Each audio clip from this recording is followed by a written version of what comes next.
épure d'architectes tracée dans le ciel de Normandie. Le Havre s'offre au vent du large qui porte le vol des goélands et aux vagues qui font chanter les galets. Le Havre, porte Océane.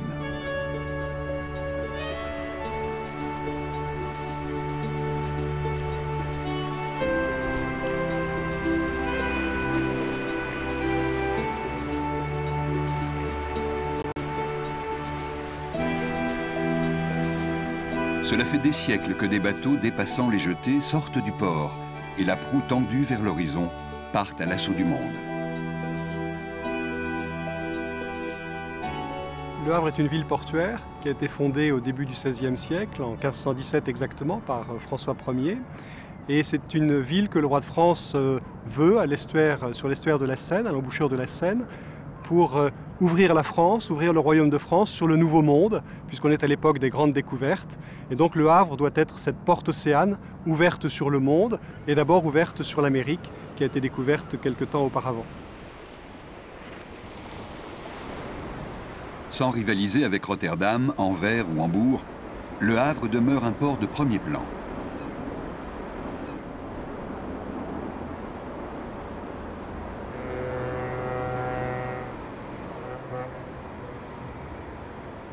On est cependant loin de l'époque où le port accueillait les paquebots de ligne à destination des Antilles, de l'Amérique du Sud et de l'Amérique du Nord. Normandie, Queen Elizabeth, Queen Mary. Jusqu'à l'avènement de l'aviation commerciale au début des années 1960, ces liners somptueux et rapides assurent la ligne vers New York et font entrer le Havre dans la légende des voyages transatlantiques. La ville lumineuse et aérée que l'on découvre aujourd'hui n'a plus rien en commun avec celle qui accueillait autrefois les grands transatlantiques.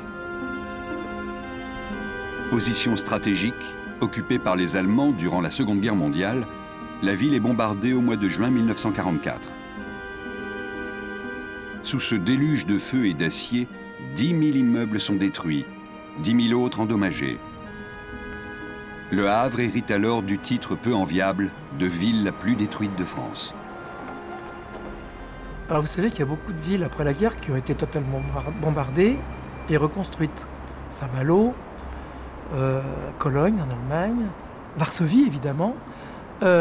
Et le choix qui a été fait pour réparer l'histoire, c'était de les reconstruire à l'identique.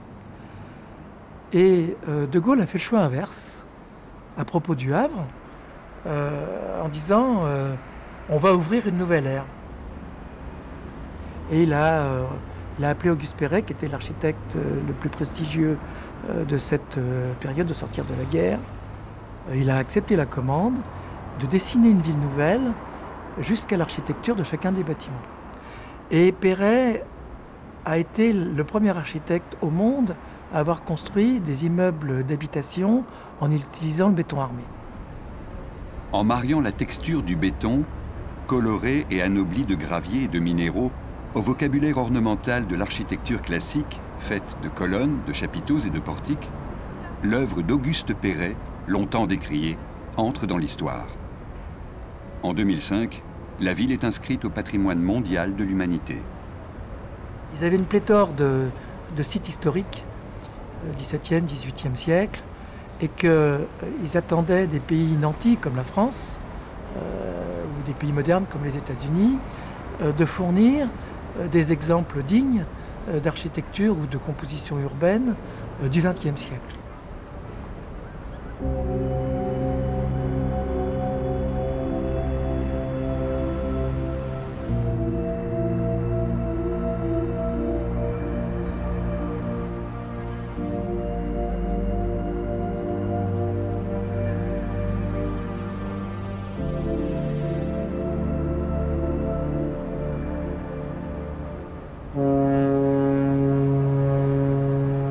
Dans la douce lumière du soleil couchant, notre bateau sort lentement du port. Laissant derrière nous le Havre que domine la haute tour de l'église Saint-Joseph, nous prenons la direction du large. La croisière peut commencer. Direction l'Angleterre.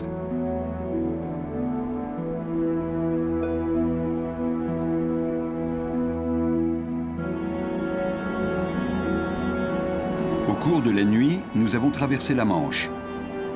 Au petit matin, escortés par un remorqueur, nous faisons notre entrée dans le port de Douvres.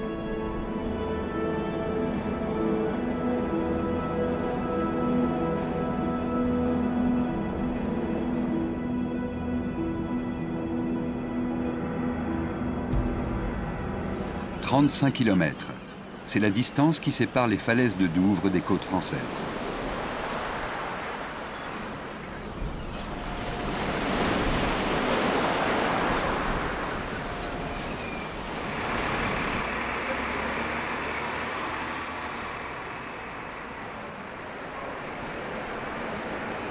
Dès les premiers pas dans la ville, on sent bien que Douvres cultive sa différence.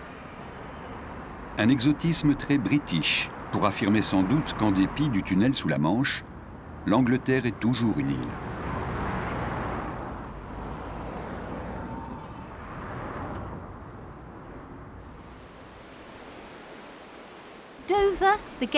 Douvres, c'est la porte d'entrée de l'Angleterre, l'endroit découvert par Jules César lorsqu'il arriva il y a plus de 2000 ans.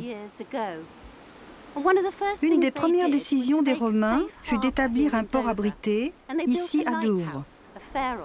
Et ils construisirent un phare en haut des falaises pour guider l'arrivée des vaisseaux.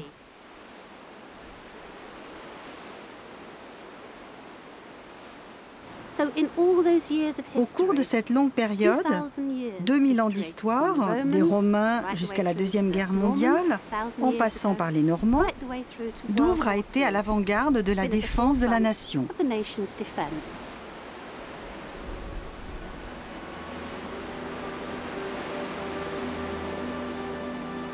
Le bateau restant à Douvres toute la journée, nous décidons, sans perdre de temps, de prendre la direction de Londres.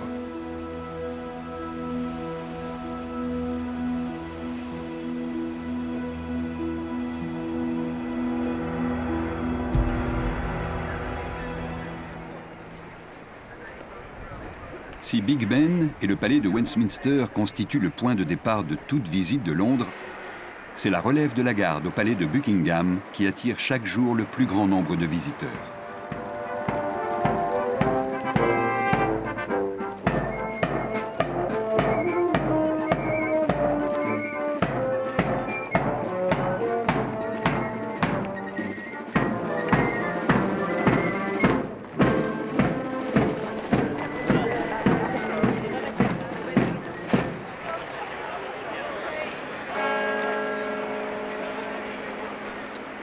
Londres a le goût des contrastes. Le respect des traditions monarchiques cohabite avec un certain sens de l'anticonformisme. Dans cette ville en perpétuel mouvement, où les bus rouges croisent les taxis noirs, on retrouve les couleurs et les accents de tous les peuples de l'ancien empire britannique, à commencer par ceux de la communauté indo-pakistanaise.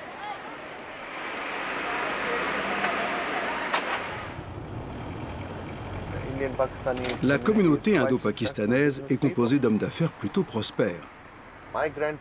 Mes grands-parents et mon grand-père travaillaient ici, mais ils rentraient toujours au pays.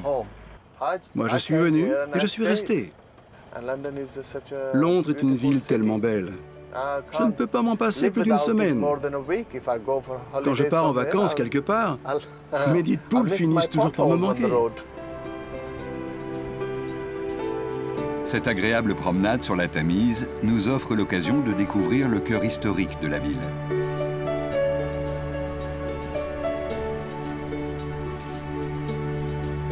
Il ne faudrait cependant pas oublier que la mer est toute proche. Jusqu'au début des années 1950, Londres était un port très actif, accueillant les bateaux venus des quatre coins du monde. Construit à la fin du 19e siècle, Tower Bridge, l'un des symboles de la ville, est bien plus qu'un monument. Le pont qui relie les deux tours néogothiques peut s'ouvrir pour laisser passer les navires venus de la haute mer.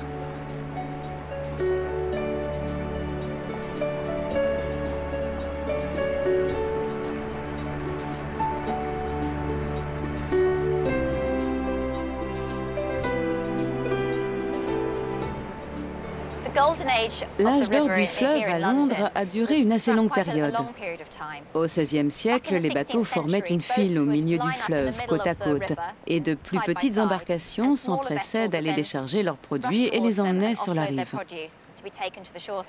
Plus tard, à la fin du XVIIIe siècle, il fut décidé qu'il fallait un meilleur système, et c'est à ce moment-là qu'ils construisirent des docks. Les marchandises qui arrivaient à Londres provenaient des quatre coins de l'Empire britannique, des quatre coins du monde, et ils étaient déchargés dans les bâtiments le long des rives. C'est près de là où nous nous trouvons qu'étaient livrées les épices. Près d'ici, de ce côté du fleuve, on livrait le bois dans les docks de Surrey. Et de l'autre côté du fleuve, on avait toutes sortes de choses, de la poudre à canon en passant par le tabac et la laine. Tout ce qui arrivait dans ce pays arrivait essentiellement ici, au port de Londres.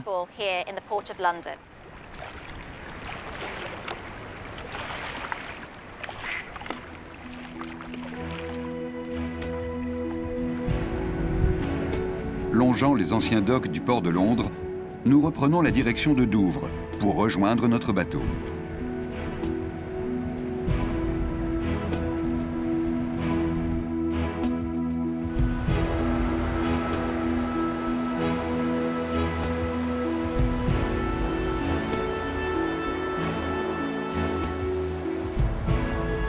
Nous avons quitté l'Angleterre.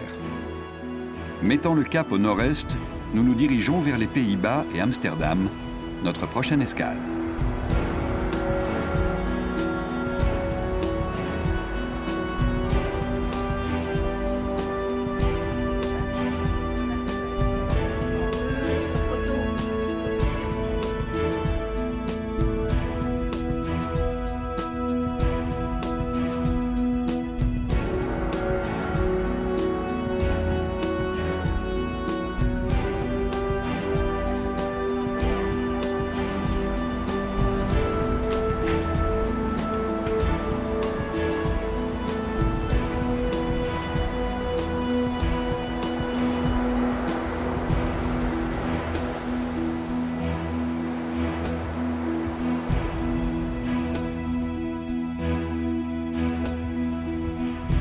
Au matin, le bateau a réduit l'allure.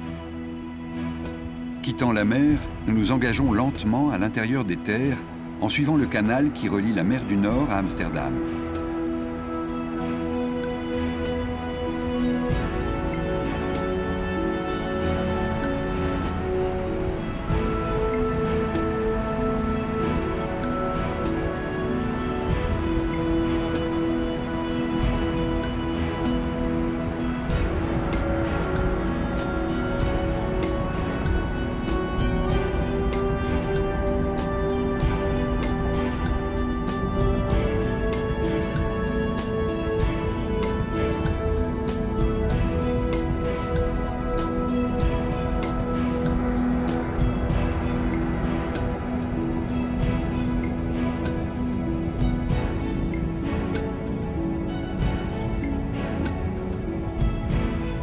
Deux heures plus tard, nous sommes à quai à Amsterdam.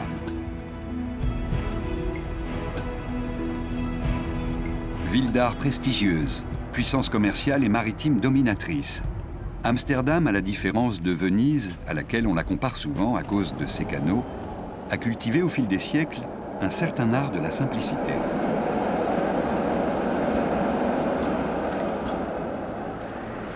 Cet état d'esprit se retrouve sans doute aujourd'hui dans le mode de vie des Amsterdamois, qui se déplacent essentiellement à vélo.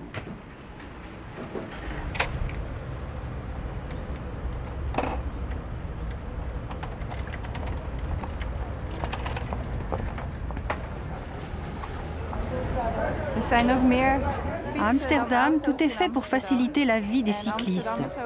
En centre-ville, il y a beaucoup de trafic sur les pistes cyclables. Les piétons doivent les éviter ou bien faire très attention avant de s'y aventurer. C'est surtout vrai pour les touristes qui ne sont pas habitués aux pistes cyclables. Cela peut parfois conduire à des situations dangereuses. À Amsterdam, il y a plus de vélos que de voitures. Le vélo est très pratique, que ce soit pour aller au travail, faire ses courses ou pour aller chercher les enfants à l'école. Le vélo, c'est rapide et ça passe partout. Avant de devenir la ville du vélo, Amsterdam était et est toujours une ville d'eau.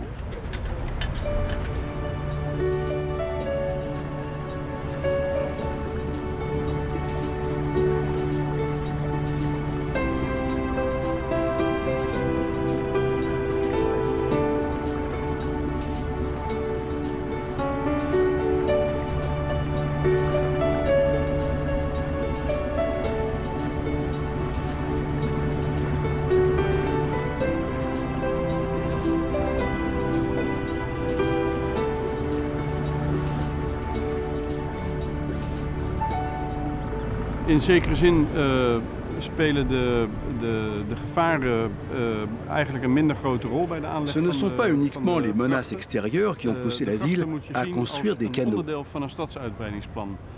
Les canaux font plutôt partie du développement urbain.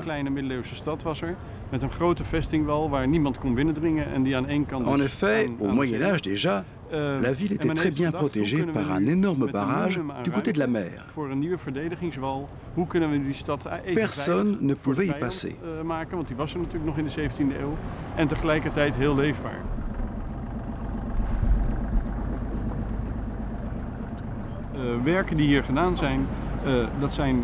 Lorsque la ville s'est développée, on a voulu non seulement l'agrandir, mais aussi la rendre vivable, sachant qu'il y avait peu de place.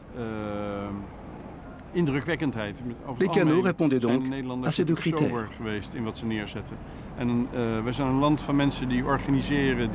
Nous sommes un peuple plutôt efficace. Nous ne sommes pas trop préoccupés par les apparences et le décorum.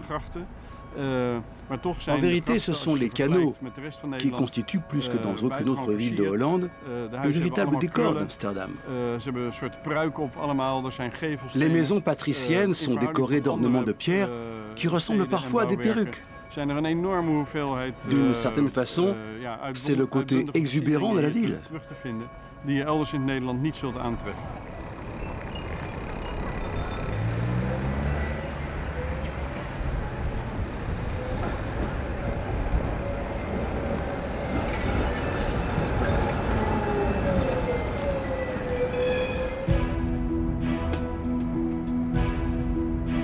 À la fin de la journée, nous reprenons notre navigation sur le canal qui relie Amsterdam à la mer.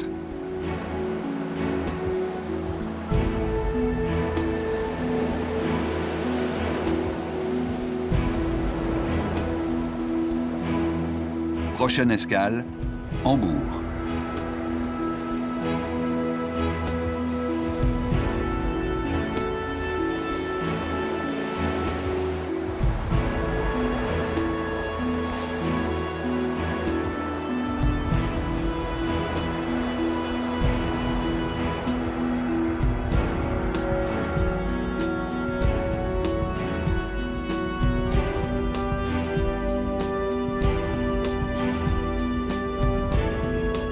Une nouvelle fois, nous quittons la haute mer. Pénétrant dans le large estuaire de l'Elbe, nous remontons le grand fleuve. Hambourg, l'un des plus importants ports du monde, se trouve à plus de 100 km à l'intérieur des terres.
Depuis sa naissance au IXe siècle, l'histoire de Hambourg se confond avec celle de son port.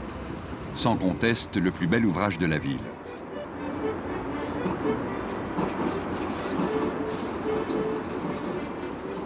Loin des quais, la ville se dissout dans une mosaïque de bâtiments modernes, à la silhouette massive, comme l'hôtel de ville de style néo-renaissance, construit à la fin du XIXe siècle.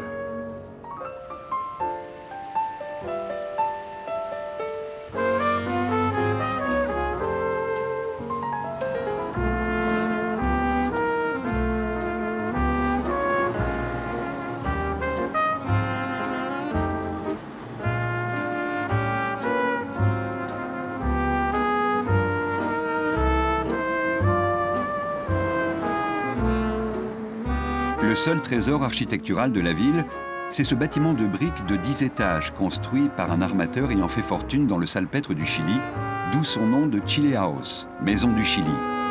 Un magnifique exemple de l'architecture expressionniste allemande des années 1920.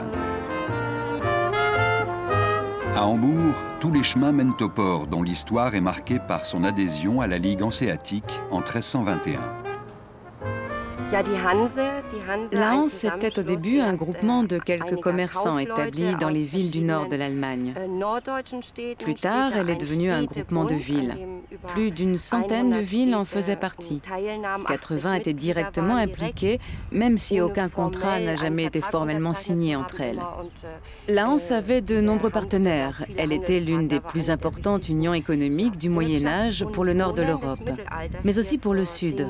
La Hanse a entretenu des liens commerciaux avec des villes en France comme Bordeaux, mais aussi en Espagne, avec Séville par exemple, avec laquelle elle faisait commerce d'huile d'olive. À l'origine, la Hanse était une association de commerçants entre Lübeck et Londres. Cette association étant profitable, Hambourg a décidé d'y participer et s'est spécialisée dans le commerce de l'ambre, de la cire, matière très importante à l'époque, du cabillaud, du hareng et aussi de la bière. On peut vraiment dire qu'Hambourg était la brasserie du Moyen-Âge. Si la ville d'Einbeck était réputée pour sa bière, à Hambourg, on comptait près de 400 brasseries, à une époque où la bière était vraiment un aliment de base. Aucun édifice du Moyen-Âge n'est parvenu jusqu'à nous. Qu'importe. Le port d'Hambourg a traversé les siècles et les épreuves, renaissant à chaque fois de ses cendres, telle une salamandre. Toujours plus fort, toujours plus grand.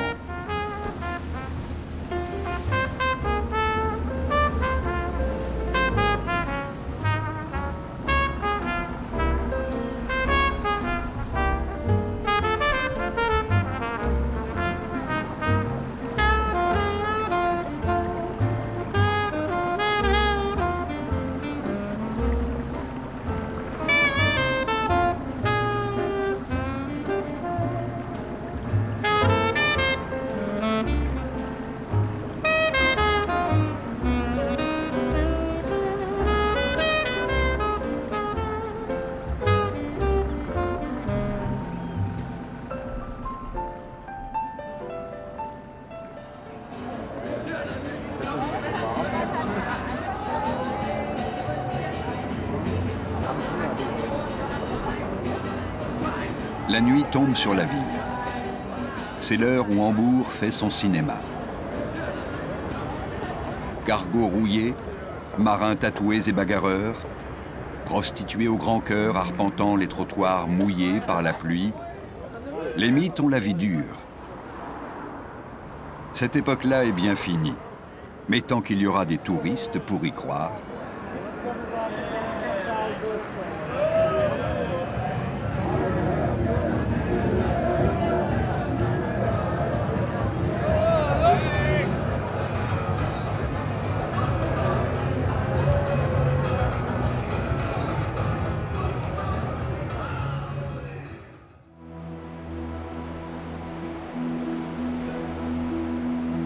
Au cours de la nuit, nous avons quitté Hambourg et mis le cap au nord en direction de la mer Baltique.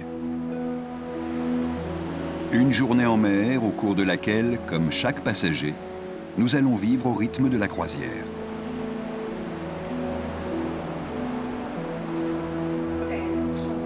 Les éléments de cette tactique. Les bateaux vikings sont des superventures et ils font la fierté des corps.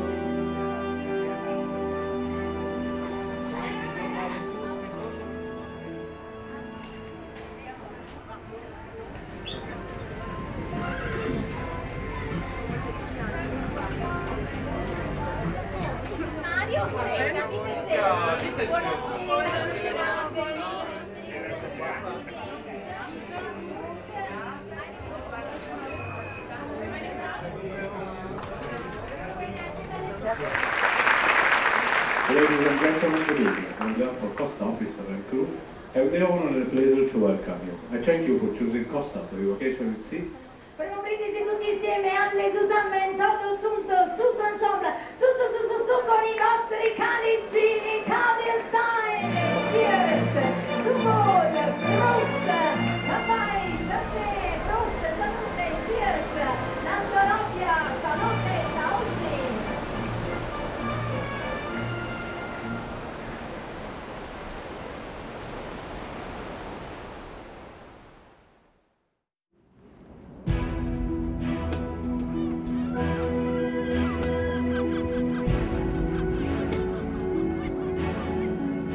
Au matin suivant, nous approchons de Copenhague, la capitale du Danemark.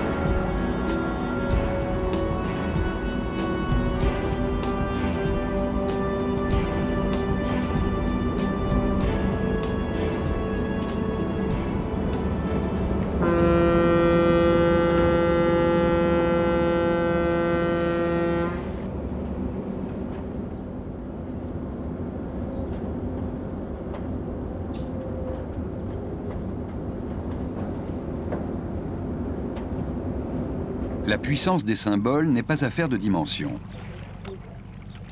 Avec ses 125 cm, la petite sirène de Copenhague est aussi célèbre que la Statue de la Liberté ou la Tour Eiffel.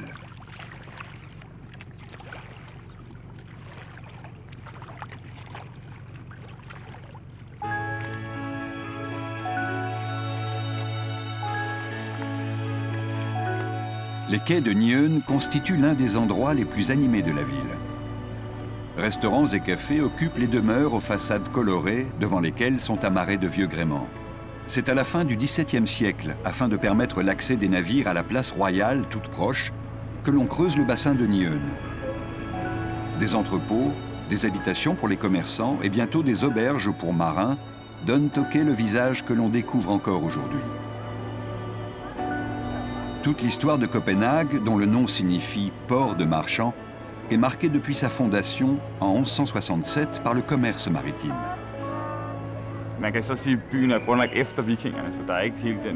La ville a été créée après l'époque des Vikings. Ils ne font donc pas partie de l'histoire de la ville, même si on a trouvé quelques traces ici.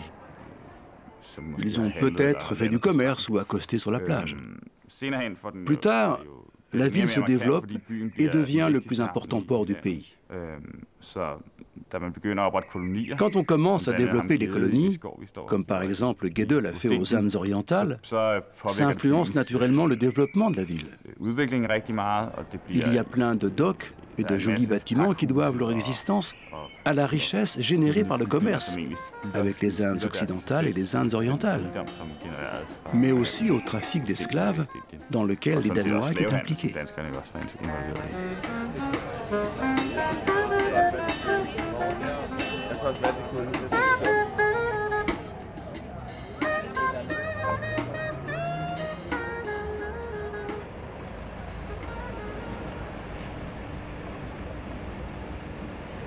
À quelques pas des façades colorées de Nyön, la place octogonale d'Amalienborg attire de nombreux curieux.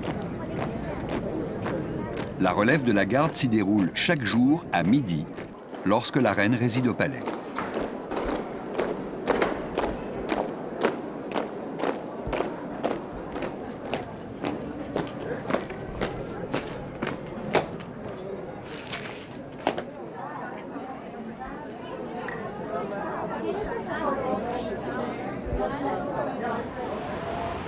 Églises, palais, canaux, parcs, rues et ruelles, quais et bassins, Copenhague s'est transformée au fil des siècles. Afin de porter témoignage du caractère vivant et changeant de la ville, un mur d'images interactif a été installé au centre de la capitale.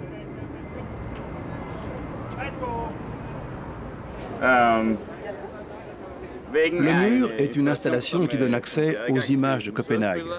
Elles proviennent du musée, mais également du public qui les transmet directement par Internet sur le mur.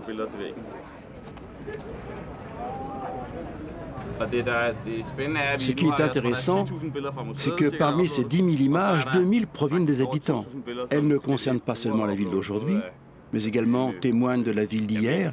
Beaucoup de ces images proviennent d'albums de famille.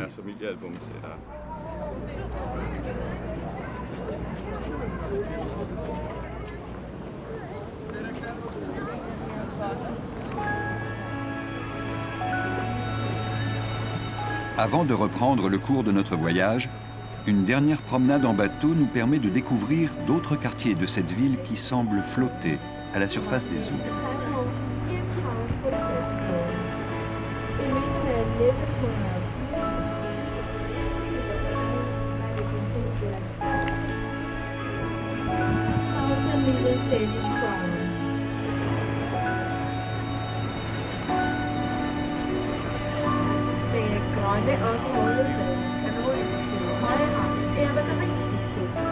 Copenhague, une ville où les élégantes silhouettes du passé, comme celle du KDM d'Annebrog, yacht royal lancé en 1931, se marient aux innovations esthétiques imaginées par les plus grands architectes.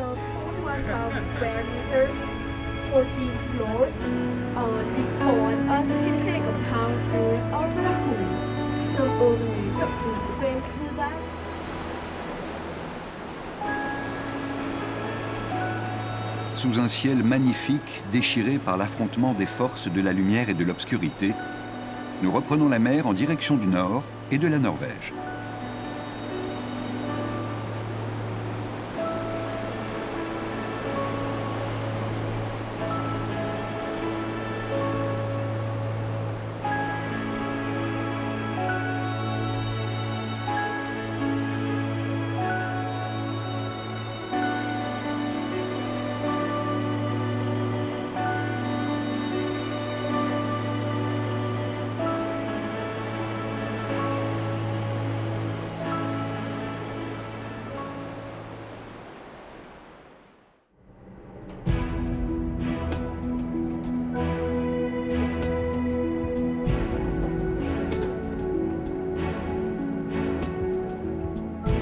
Alors que le soleil joue encore à cache-cache avec les nuages, nous commençons notre lente remontée du fjord long de 100 km qui conduit à Oslo.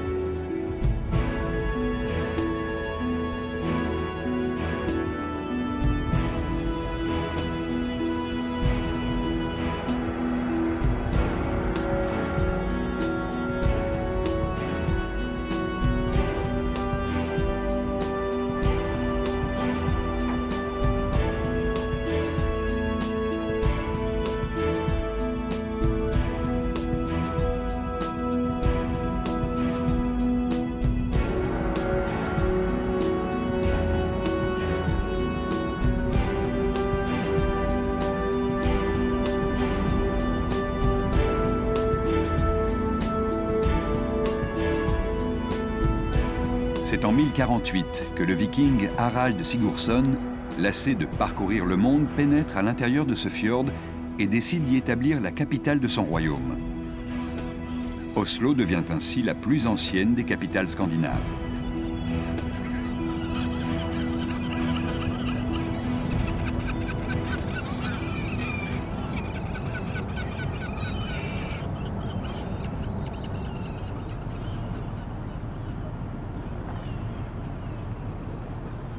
Jusqu'au XXe siècle, quand la vie du pays se trouva complètement transformée par la découverte de gisements de pétrole en mer du Nord, toute l'économie de la Norvège était tournée vers la mer. À l'image d'Oslo, la capitale, c'est à l'abri des fjords que s'installent et se développent les premiers établissements vikings.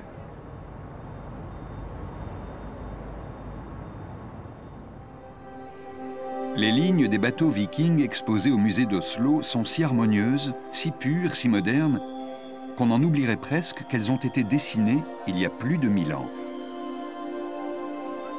Découverts à la fin du 19e siècle par des agriculteurs, ces bateaux étaient utilisés lors des rituels funéraires. On plaçait les personnages importants à l'intérieur des bateaux, que l'on recouvrait ensuite d'un tumulus de terre.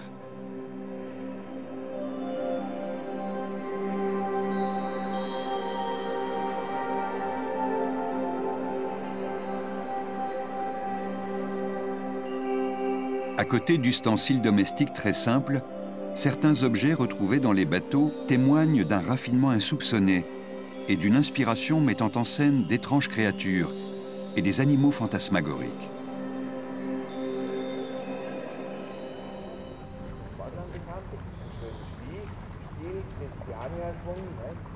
Au XIIIe siècle, soit 200 ans après sa fondation par les Vikings, Oslo devient la capitale du royaume de Norvège. C'est de cette époque que date Akershus, la puissante forteresse qui domine la mer.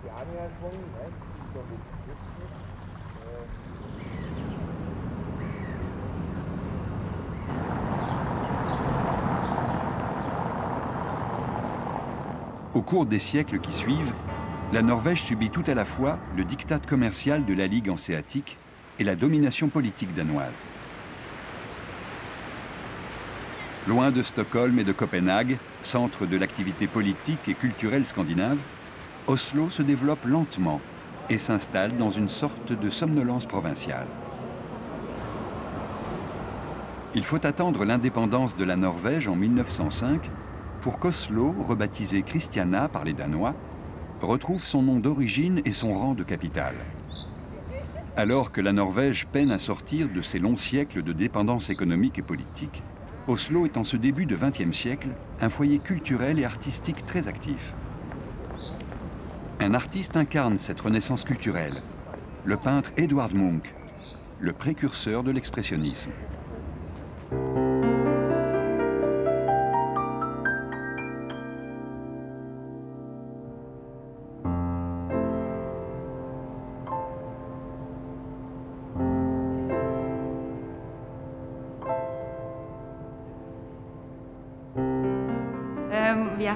Nous sommes très fiers de Munch. Edvard Munch a vécu à une période où il y avait beaucoup d'autres artistes norvégiens reconnus, des écrivains et le sculpteur Gustav Vigeland.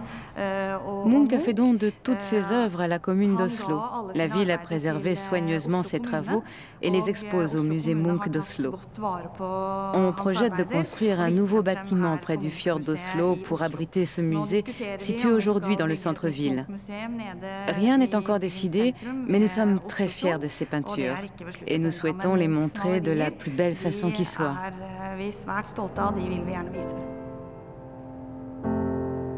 L'autre acteur de la puissance créatrice des artistes norvégiens au tournant du 19 et du 20e siècle, c'est le sculpteur Gustav Vigeland.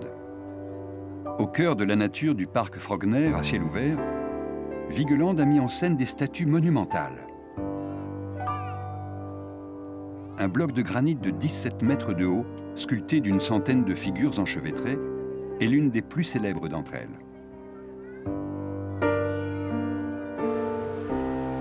Dieux de pierre, colosses de bronze, enfants et adultes, toute l'œuvre de Vigeland est un hymne à la vie et aux relations humaines.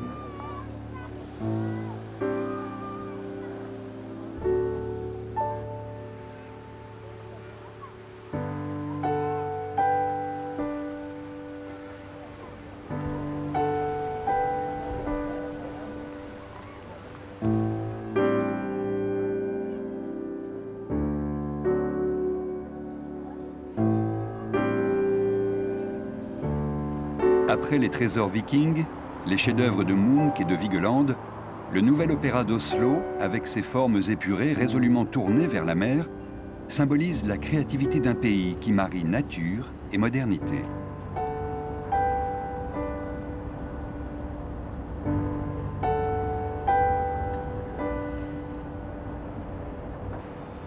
Une nouvelle fois, nous avons largué les amarres. Oslo s'éloigne lentement au-delà du sillage d'écume que nous dessinons à la surface des eaux profondes du fjord.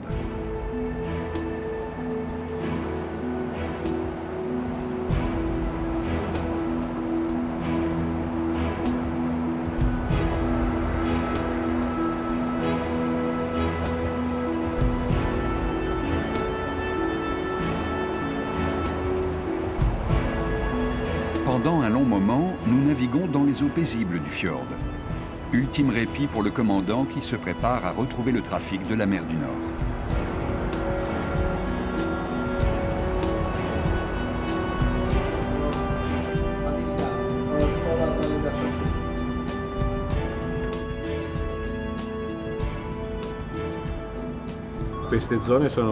Le trafic dans cette zone maritime est particulièrement dense. L'Organisation internationale IMO a développé au cours des années des règles, des normes de séparation du trafic qui ont été respectées par l'ensemble des bateaux, que ce soit les cargos, les bateaux de croisière ou les ferries, ce qui permet une meilleure régulation du trafic.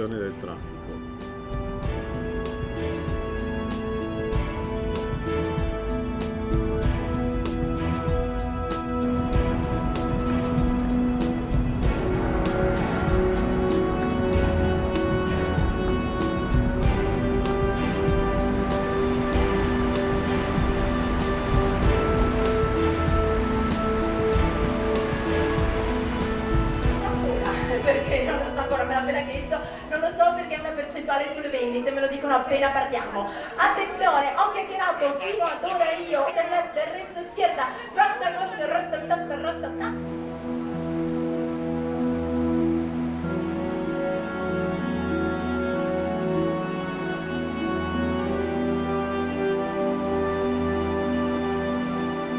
Dernière journée en mer. Nous naviguons désormais à l'ouest, en direction d'Édimbourg, ultime escale de notre croisière.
Au petit matin, les rivages de l'Écosse sont en vue.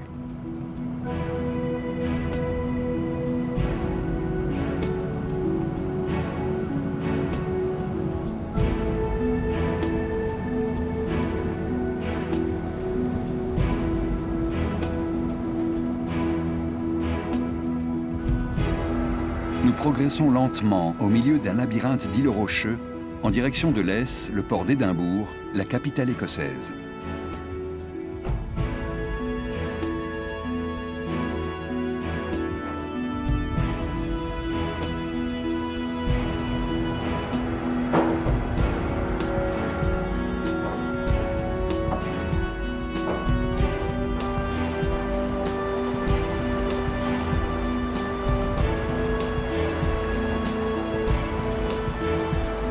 Nous jetons finalement l'ancre à quelques encablures de la côte.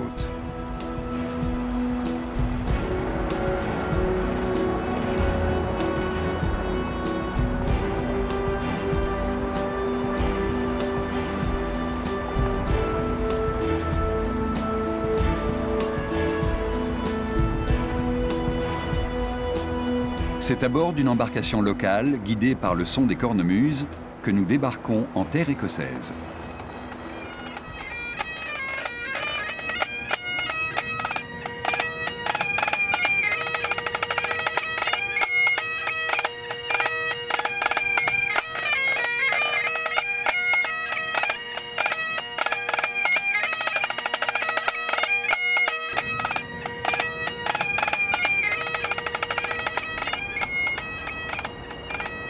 Ces collines verdoyantes, témoins pacifiques d'une lointaine activité volcanique, attirent chaque dimanche une foule de promeneurs.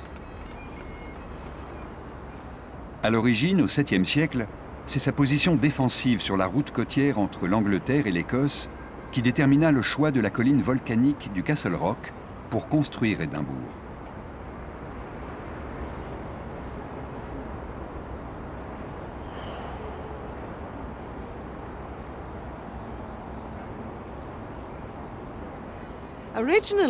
Au départ, le siège du pouvoir des rois écossais était beaucoup plus au nord, mais progressivement, il s'est déplacé vers le sud.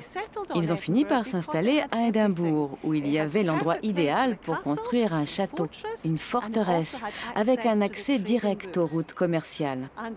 De plus, la mer était très proche. Alors, on importait de merveilleux produits comme du vin de Bordeaux, mais aussi des oranges d'Espagne, du bois de Russie. Toutes sortes de marchandises arrivaient à Édimbourg et ont contribué à enrichir la ville. Lorsque l'on voulait acheter quelque chose de particulier, c'était ici qu'on venait.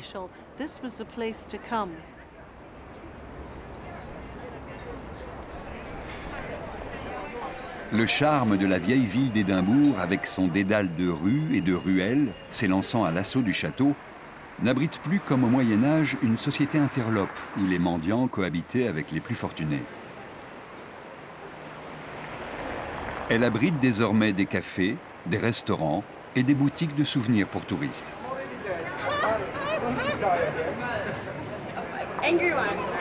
Raise the sword, stand your ground!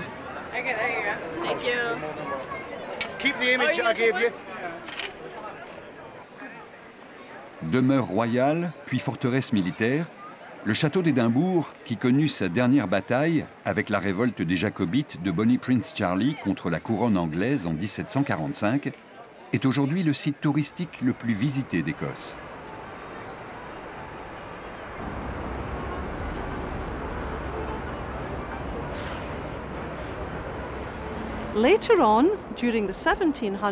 Plus tard, au XVIIIe siècle, on a décidé de développer les terres du bas, c'est-à-dire la nouvelle ville. C'est l'époque où les gens aimaient le style néoclassique inspiré des anciennes civilisations romaines et grecques. C'est à cette époque qu'Édimbourg a hérité de ces beaux bâtiments de style classique. Ensemble complet et parfaitement conservé de l'architecture néoclassique, la nouvelle ville, comme la vieille ville d'Édimbourg, a été inscrite au patrimoine mondial de l'UNESCO en 1995.